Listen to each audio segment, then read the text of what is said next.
Hey, how's it going? It's Mike. This is Reckless Palate, and I want to show you how to cook more creatively in your kitchen. I used to really like making food spontaneously, and I ruined a lot of food.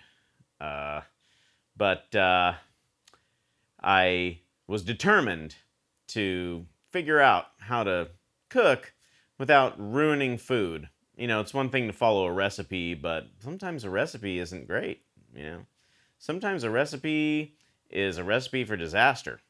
And so I thought to myself, I want to just be able to go in the kitchen and grab some things and say, yeah, chicken and sun-dried tomatoes, that sounds good. I'll make something with that. And not have it come out like a super gross, like inedible, ugly mess of bland or the opposite, like way too salty, like inedible, can't even tell what's in it type of food. I did that a lot, and now I can actually like make food that's delicious. You know, I'm not ruining ingredients, and I want to help you feel confident that you can go in the kitchen and grab a heirloom tomato and say, I'm going to make something with this heirloom tomato that tastes delicious and people will want to eat it and maybe be impressed with me a little bit or whatever. You know, 'cause it's all about sharing.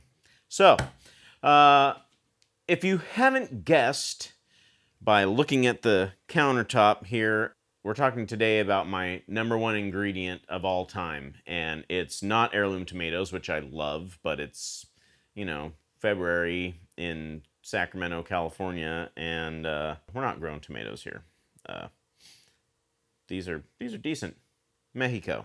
So, salt. Salt is my number one ingredient. If I was on a desert island and I could only bring one ingredient, I would bring salt. Of course, the irony of that is that salt is widely available on desert islands because they're surrounded by the ocean, which is where salt comes from. You know, there's different type of salt. You know, there's kosher salt, and there's table salt, and there's popcorn salt. And, you know, where's it all come from? Rock salt. It's rocks, right? Salt is a rock. Salt's a mineral. Even rock salt that's mined from the earth comes from the sea. So even rock salt is sea salt. Sea salt, billions or whatever of years ago, dried up and made mineral deposits in the earth. That's what rock salt is. All salt is sodium chloride. It's the same thing. It's a mineral, and it does wonderful things. There are three things that salt does, and they're the reasons we use salt when we cook. Okay? The first thing that salt does is it gives life.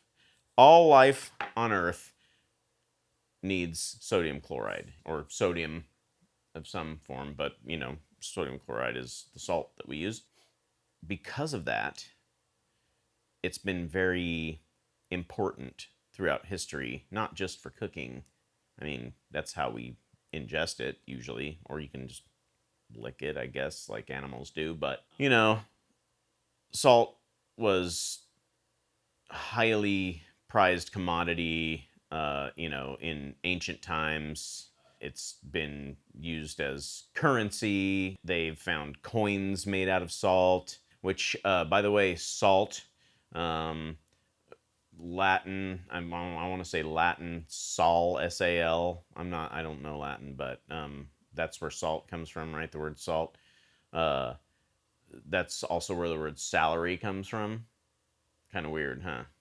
Very important. It's always been highly prized throughout history, and the reason is it is necessary for life. Now, salt being necessary for life, what motivates us to actually eat salt?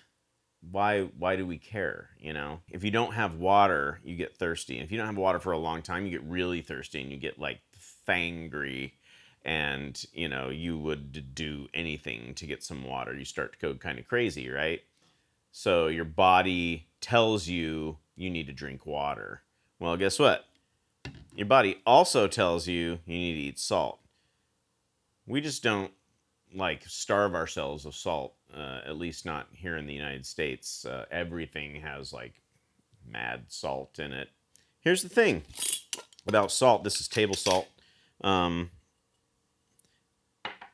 It tastes amazing. Like, just putting salt on your tongue is like this rush of amazing instant zing flavor. It's like, it's salty. Salt is a major component of our ability to sense things with our tongue and mouth. And the reason is, it's necessary for life. So, it's necessary for life, and because of that, we love the way salt tastes, and we love the way salt makes food taste. That is why salt is important. It gives life. Second reason that salt is important and that we use it is it takes life. Wait, huh? Didn't you just say salt gives life, so it also takes life? Yeah. I mean, think about like water can take life, drown in water. There's such thing as water poisoning if you drink too much water, which is really hard to do, but you can. It's not only a life-giving thing, It's necessary for life, but too much of it, you're a floater. Same thing with salt. Just the right amount of salt is good. No salt, bad. Too much salt, also bad. Think about people who have to have a low salt diet, which if you are one of those people, this video's not for you. I mean, it is kinda. You can use some salt, I think, a little bit. I don't know. I'm not a doctor. Don't listen to me. Salt is not great for everyone, depending on what's going on with your body. And too much salt is definitely bad and can make you feel gross. And if you have way too much salt, it can kill you. But what we use salt for, as far as taking life, is to kill bacteria. And the way that it does that is it removes moisture. Bacteria need moisture to thrive. When we add salt to things, usually in pretty high quantities, like pickles or gravlax or what else is super salty? Ham, things like that. Those foods are salty. It's not just like, oh, this tastes pleasant. It's like salty. Because we've added a lot of salt to remove enough moisture so that bacteria cannot easily grow on it. It preserves it. So yeah, salt inhibits microbial growth, and for that reason, you need to be careful when you're adding it to bread doughs and things like that that have yeast. Yeast is a microbe, and if you add the salt to the yeast, you can kill the yeast. It's all bad. Right now, let's talk about the third reason that we use salt. It will change your life. Changed mine. Changed the way I cook. But what I really mean to say is it will change the ingredients that you cook. Okay? Salt produces chemical reactions. One of which is to remove moisture. That's a chemical reaction, I think. I'm not a chemist, never took chemistry. But it also denatures proteins, which means that it like tenderizes meat or changes the way that gluten stretches in bread dough. Gluten is a protein in wheat, and when you mix it together and mix it and mix it and mix it, it makes these chains, and they are like squiggly, springy chains, and you can stretch them. salt makes those chains more elastic. So those are the three reasons. It gives life, it takes life, and it'll change your life and your ingredients. Now, let's look at some different types of salt. The first type of salt that we're looking at is table salt. I already went over table salt a little bit by pouring it in my hand and licking it, which isn't really a description, but table salt is usually mined out of the earth, and they have a process that kind of crystallizes it in such a way that it's tiny, and this is what we shake on our food. A lot of times table salt is iodized, which means they add iodine to it. Used to be that iodine wasn't really like readily available in our diet, and so in order for people to not have iodine deficiencies, they added it to salt. Well, that's not really a thing anymore, so you can use iodized salt if you want. Some people say it makes things taste a little bit metallic. I don't know, but table salt. The next type of salt I want to talk about is sea salt.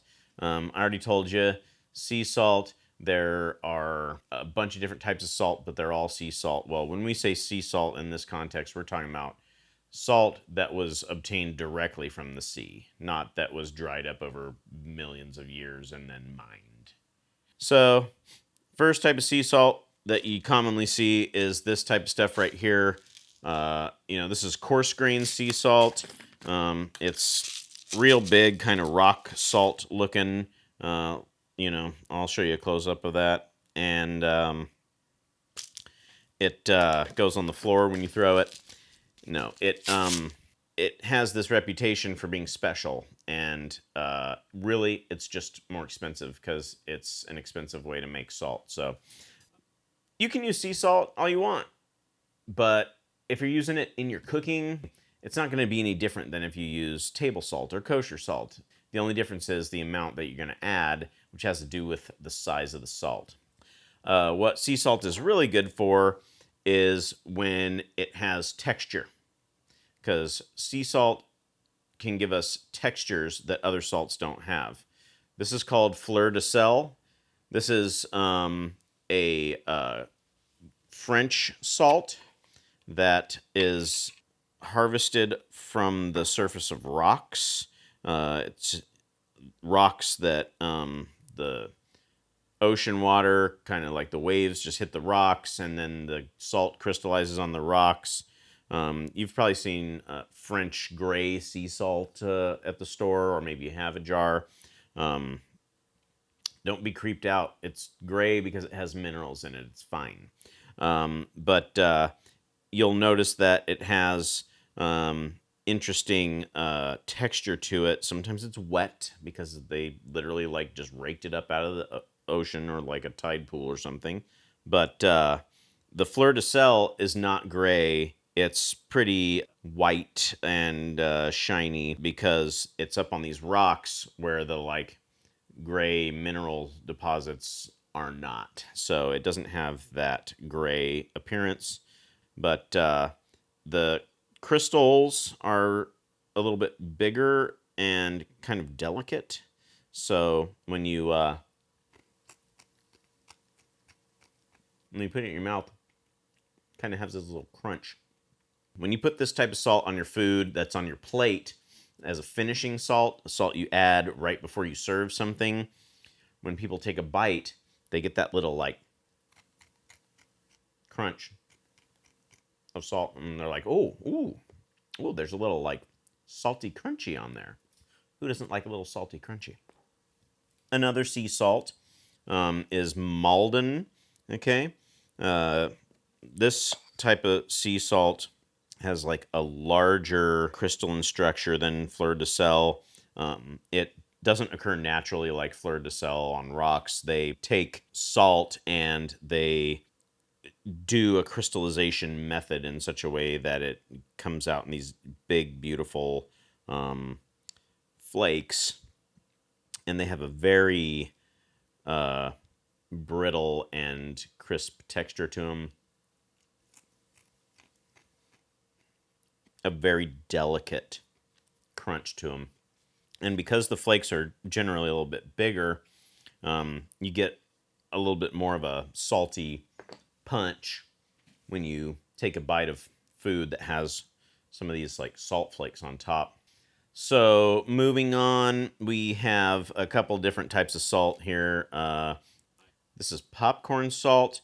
It is a finer salt. I don't know if they grind it really finely or what, but I mean, it's nearly a powder.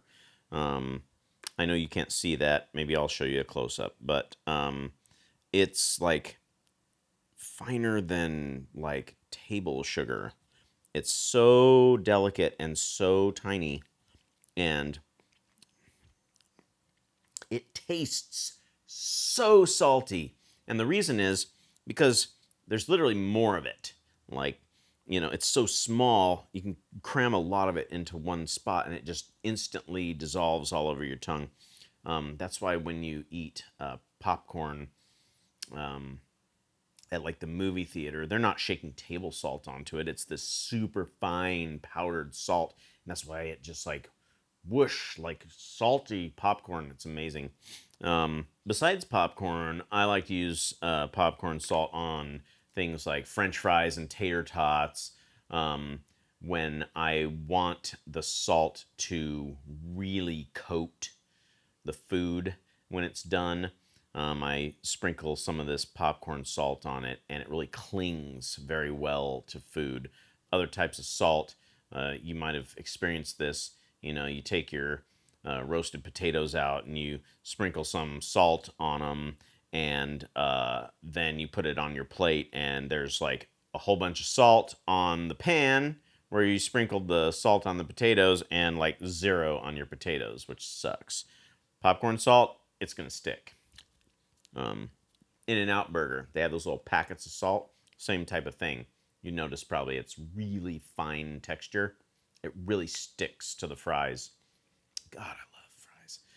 Probably because they're salty, right? So, anyway, popcorn salt, smoked salt. This is a smoked sea salt that we got as a gift.